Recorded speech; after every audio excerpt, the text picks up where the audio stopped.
Hey everybody, welcome to BrickVault. Today we are reviewing every single LEGO Scooby-Doo minifigure ever made. All 20 of these minifigures came out in 5 different sets, a gift with purchase poly bag, and a dimensions pack. I'll be letting you guys know what the unique features are of each of these minifigures, which sets they came out in, and how much they are currently worth on the brick buying market. There is one character here that will definitely surprise you in terms of overall value. Real quick before we jump in, if you wanted to help support the channel, the best way to do that would be to visit our web store, www.brickvault.toys, where we work with some of the most amazing LEGO builders from all over the world. We sell PDF instructions for advanced models that have been physically tested and look incredible. So if you ever wanted to take a crack at building some truly next level creations, feel free to click that link in the description below and check us out. And also you can hit that like button. Righto, let's travel back in time to 2015. Here is the first guy, and he's obviously Shaggy. He's the only member of the gang that has been repeated multiple times, well, him and Scooby. And this is the most repeated figure for sure. He's a very simple guy, V-neck print, 2 basic expressions, and a hairpiece especially made just for him. His first set was the Mummy Museum Mystery, and exclusive to that set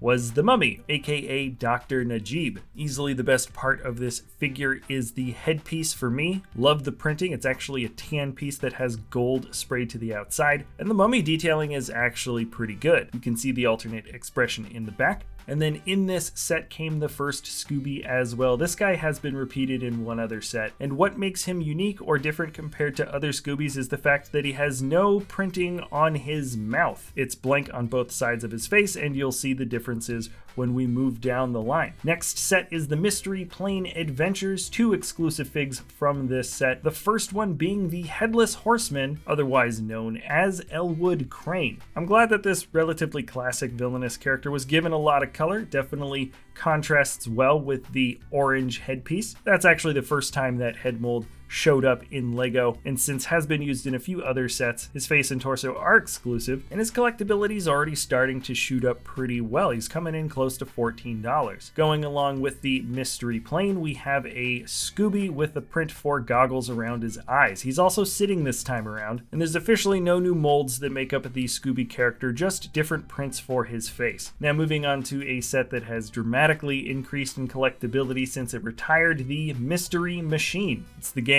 main go-to vehicle, so it totally makes sense. Here's a different version of Shaggy. He's got a different set of expressions, which is the only thing that makes him exclusive. He also appeared in one other set, this version of him. And then there is Fred Jones, the first other human member of the gang, has finally entered the game. Super simple printing, but extremely accurate. This was a very simply detailed cartoon show. He is the second most popular or second most rare figure to get your hands on. He is a $21 fig, and the torso, face, and hair mold are all exclusive just to him. Only appearing in this set as well is the Zombie, or Zek. I like this guy the best out of the villains just for the simple reason that he doesn't have an alternate facial expression, and instead just some buttons on the back to let you know that it's a costume. The alt expressions are in general are fine for villains, but none of them were given alt hair pieces, so it's kind of weird showing their faces most of the time when you have those types of figs. This guy doesn't have that problem. And then here is a Scooby that's also exclusive just to this set, and you'll see he's got a teeth chattering pattern on the side of his face.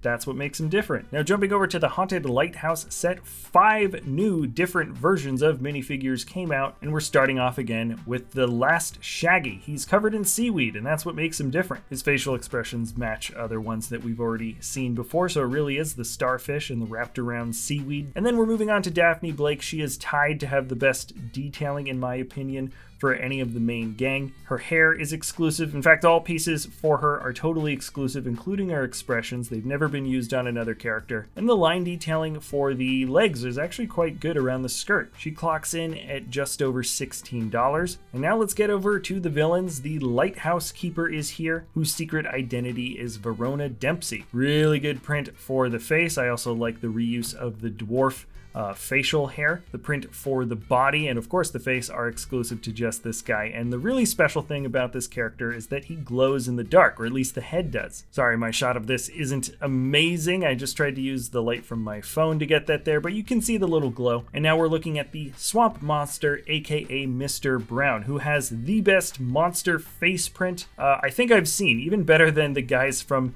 the Monster Hunter collection. In general, the colors pop really well. The dark green contrasts great against this lavender or maybe medium purple, don't know the name of the color, but really it's all about the face print for me. Mr. Brown's face kind of reminds me of the penguin, and the monster face print is just so good. It's almost a shame to cover it up with that awesome mold for the head. That head mold has appeared on other characters, but never in dark green for this guy. And we're finishing off the Haunted Lighthouse with a sitting Scooby that has chattering teeth. Technically, this combination of pieces makes him different compared to the rest of the ones, so he fits the bill as being unique for this collection video. And now we're moving on to the last and biggest set for the theme. 4 new figs are included, and we're jumping over to Velma. This really surprised me when I saw how collectible she had become over the last few years. Currently, her average selling price is at around $65 US, which makes her at least 3 times more expensive than the next rarest figure in the set. The Mystery Mansion set was the biggest and most pricey. It's also easy to integrate into cities, so maybe that has a factor. I'm sure it does have a factor in her overall rarity. And also, Velma is very memed and is a character that lives on a little bit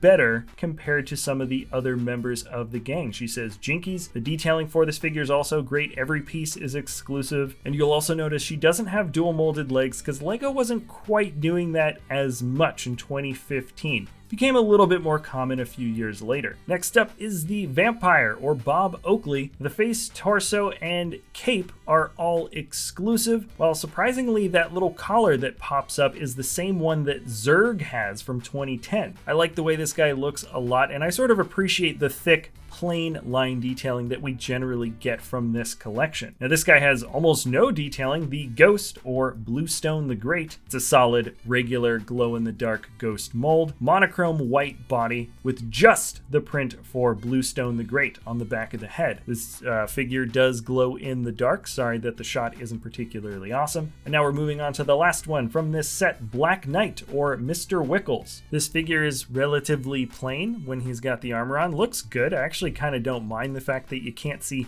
hardly any printing aside from the yellow eyes. And then I really love the print on the underside of the armor. It's a combination of a suit, coat, vest, but there's some shiny armor as well. The alt expression is kind of fine and pathetic sort of, but I love the dark yellow eyes. It's a really fun face to have. He's clocking in at just under $14, and let's move on to a couple of little extra Scoobies. One came out in the team pack from Dimensions, so not part of the official theme, but he is an official Scooby guy. What makes him different is he's got a print on the side of his face that shows his little tongue sticking out. He's licking his chops, and because this is the only version of him that appeared in a Dimensions pack, he's actually the most collectible of the Scoobies. And I only half mean that if you count the Scooby-Doo while he's in his poly bag. This is the last guy he came out only in a promotional poly bag, and if he's still in the bag, he's $12. If you take him out, he's like $6.50, and he's also the only Scooby that has printing on both sides of his face. So I suppose it's a little nicer with a little bit better detailing, but I can't say he's particularly enticing on the grand scheme of collectible figs to get. Now that is it for all 20 of the figs. In total, this collection comes out to just over $230, and without Velma, it's maybe just over $160. You can check the description below if you want to see how I make price estimates for these collections. Also, there's a link to our web store if you feel like supporting the channel. If LEGO was to add one more Scooby-Doo themed fig ever, so we could have another guy for this collection, I'd choose Scrappy-Doo. Let me know what types of collection videos you'd like to see in the future. I've got a bunch of Star Wars stuff in the pipeline right now. If you enjoy our content, you can always like, subscribe, comment, share, do whatever it is that you feel like doing. Thank you so much for sticking around to the end of the video, and we'll see you next time at BrickVault.